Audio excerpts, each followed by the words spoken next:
Iran's judiciary has announced 2 executions, not battlefield casualties, not collateral damage. 2 men convicted by Iranian courts of spying for Israel at a moment Tehran clearly sees as one of its most sensitive security periods in years. The executions were carried out while the war with the United States and Israel is still unresolved, while the ceasefire remains under strain, and while Iran's military infrastructure is under closer foreign scrutiny than at any point since the revolution.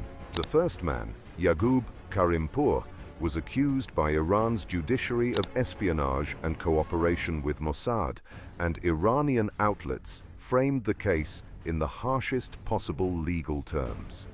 According to the judiciary, Karimpour was found guilty of sending sensitive information to a Mossad officer. The severity of the framing tells you where Tehran places this kind of activity on its threat hierarchy. Iran is presenting Karimpour's actions less as routine espionage and more as wartime collaboration with an enemy state. The second man, Nasser Bakarzadeh, was convicted of transmitting data related to Iran's Natanz nuclear facility. That single detail elevates the case beyond a routine counterintelligence operation. Natanz is not just any military installation. It is the centerpiece of Iran's uranium enrichment program and the facility that has been at the center of every major confrontation between Tehran and the West over the nuclear file for more than 2 decades. It was the target of the Stuxnet cyber attack. It has been the subject of repeated IAEA inspections and diplomatic standoffs. And in this war, Natanz has again been treated as a top-tier target. Anyone caught transmitting data about Natanz to a foreign intelligence service is, from Tehran's perspective, helping the country that struck. But the executions did not stop there.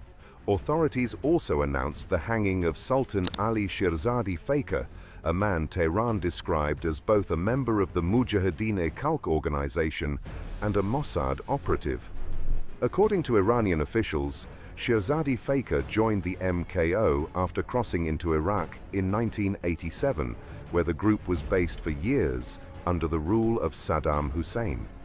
He was reportedly trained in heavy weapons, armored vehicles, and anti-aircraft systems. After the dismantling of Camp Ashraf in Iraq, he moved to Spain. Tehran alleges he was later recruited by Israeli intelligence to carry out a covert mission inside Iran, and that he re-entered the country under the pretext of visiting family. Iranian intelligence says it detained him before any operation could be carried out. He was convicted of mohareba, waging war against the state, along with terrorism-related charges. His case links 2 of Tehran's most persistent security concerns, the MKO and Israeli intelligence, into a single narrative. Then came the case of Mehdi Farhi, identified as a member of a civil defense unit within what the judiciary described as a sensitive organization. According to official reports, Farhi was convicted of passing classified information to Mossad. His sentence was upheld by the Supreme Court and carried out after the completion of all legal procedures.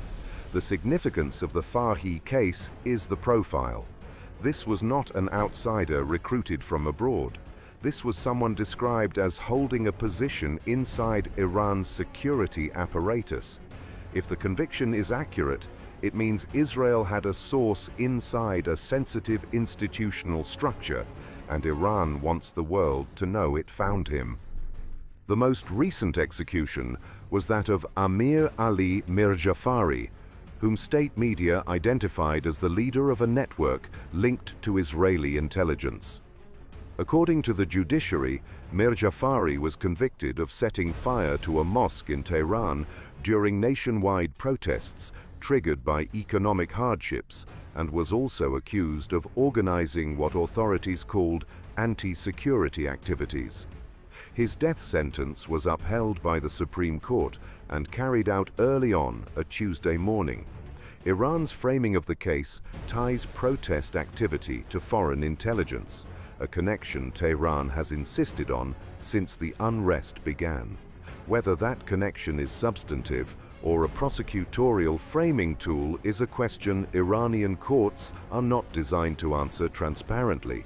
The executions triggered a public exchange between Tehran and Washington. President Trump claimed that 8 women were facing imminent execution in Iran, a statement that drew a sharp rebuttal from the judiciary. Iran's officials dismissed the allegation as misleading, stating that some of the individuals mentioned had already been released, while others faced charges that could result in prison sentences rather than execution. Tehran accused Trump of relying on inaccurate information and called his statements another example of what it described as repeated misinformation about Iran's internal legal processes. Trump had suggested that showing clemency could open the door to renewed diplomatic engagement, but Iranian authorities rejected that framing, emphasizing that judicial decisions are based on domestic law, not external political pressure. On the Israeli side, Prime Minister Benjamin Netanyahu used a Memorial Day address to declare that Israel has removed an existential threat. But he made it clear the campaign is not finished. He said Israel has weakened its enemies and strengthened its national security, while warning that the broader effort against Iran continues. Standing alongside Argentine President Javier Milei in Jerusalem, Netanyahu said any moment could bring new developments. He described the conflict as a battle against what he called the great tyranny of Iran, which he said seeks to bring down Western civilization. Whether that framing reflects operational reality or political positioning ahead of continued military action is part of the same uncertainty that defines the entire conflict. Israel has long been linked to covert operations inside Iran, from cyber and sabotage claims to high-profile intelligence operations.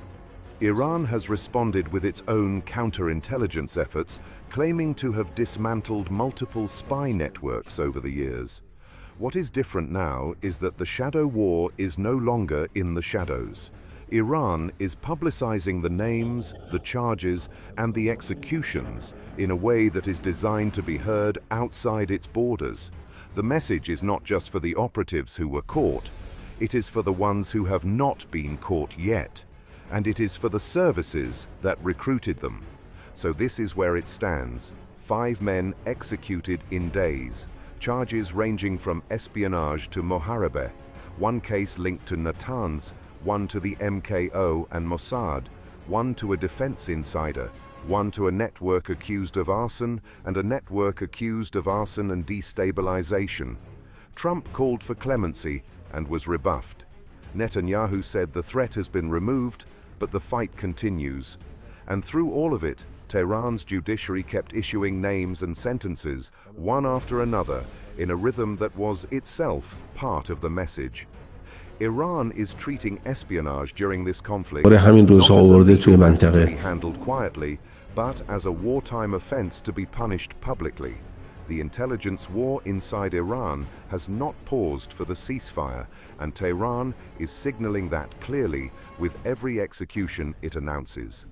Subscribe to WLA for daily geopolitical analysis.